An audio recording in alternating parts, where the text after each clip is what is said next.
This is Luca and you're watching 92q.com. When I was like 7, I fell in love with rap.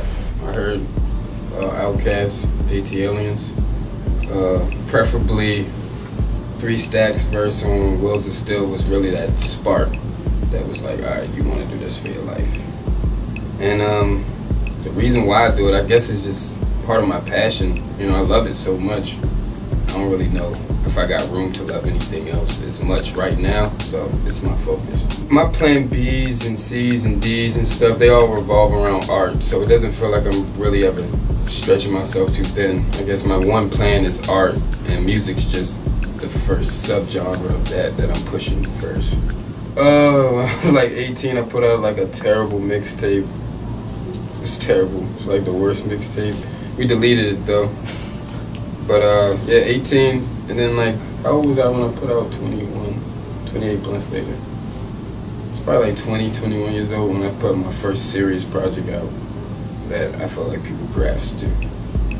I usually just kind of rap about what I go through in life, you know, like money problems, women problems, drug problems, you know, life, living in Baltimore, wanting to go around the world, wanting to be more, wanting to be a better person, a lot of things, you know, just lifestyle rap, kind of more so about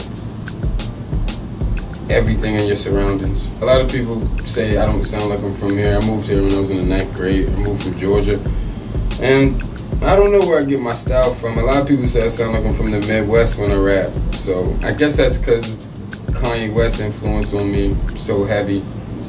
So I just kind of pull from a lot of different places.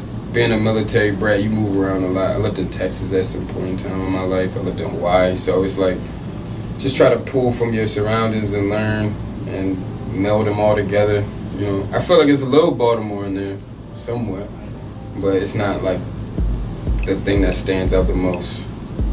Street knowledge, you know, you really learn how to move, how to believe in yourself. Got to. Here, it's very hard to believe in yourself. It's like a city full of crabs. At least that's what they say. I don't think it's that way. You know, I just don't think we had the right person for everybody to stand behind. When that person come up, everybody will fall in line. Might be me. I think I just want people to kind of understand me. You know, I was kind of walking around in life as a kid, not really being understood well. So it's like, I figured more people would get along if they could understand somebody really, like how they get, like, let me see, how can I say this in a better way? It's like, I'm trying to show a part of me, you know, so I kind of want them to get that. I don't really want them to take much else from me. I'm not like a positive person or a preacher, so I don't like push anything on anybody. I just want them to get the, if you're honest with yourself, you like yourself type of a feeling. So that's probably the most important part of my music, is just be yourself and be proud of that and stand on that, you know, regardless who you are or what you do. It takes time, patience. That's the #1 thing. You gotta be patient, because if you're not, you'll quit. A lot of people quit this music thing, and I feel like they'd be so close to making it. You just gotta be persistent, and you gotta be patient. And you gotta know the truth. If you're not talented, you're not talented. That's not something you can change. A lot of people try to think that repetition will give you a talent. If that's not your talent, you're not going to get better at that, you know. But if you do have the talent, repetition does make you better. So it's all about patience and just understanding, just knowing the truth. You know, a lot of people play with themselves and make them think that this is a reality for them. You know, like this is something they can do. Make millions of dollars. Like, everybody can't do that. Everybody can't be Kanye West or Jay-Z or somebody like that. Shoot, everybody can't be a Memphis Bleak. It's hard to be anything in this game when everybody's trying to do it. So keep that in your head, you'll be all right.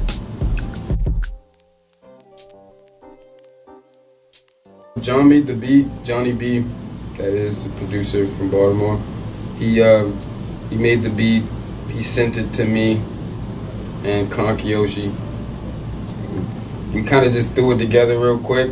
It was like a quick song. It really wasn't like, I don't even know if it was something that we planned on putting on the album originally when I think about it, because it was like, we had so many different songs that I didn't know that was going to be one of them. It was called something else at one point in time, but it just came together easy. Con had his verse already together. He rapped it to me when we was in the studio. We was smoking, and I was like, okay, yeah, I want to do the record now. And then I went back and I wrote my verse, and we kind of just knocked it out the next studio session. And then we kind of just knew we had something, so we was like, we're gonna go forward with the video first for this one. And it was simple, you know. Plus I directed it, so that's cool. I don't write anything, you know, like everything's in my head. So it was just like, I knew what the song concept was about. When he rapped his verse to me, he had named out so many different anime women, and I was like, well, the song's about women. And so I was like, well, I'm gonna write from my perspective. It's more of I had more of a tainted view than him. You know, he was more of a longing for a woman, me more resistant to it because I've dealt with girls and I feel like, you know, you get this resentment in you. But it was like, I was pushing that out. It wasn't no real resentment. It's just like, that's how I want to approach this record. It's like contrasting what he's doing.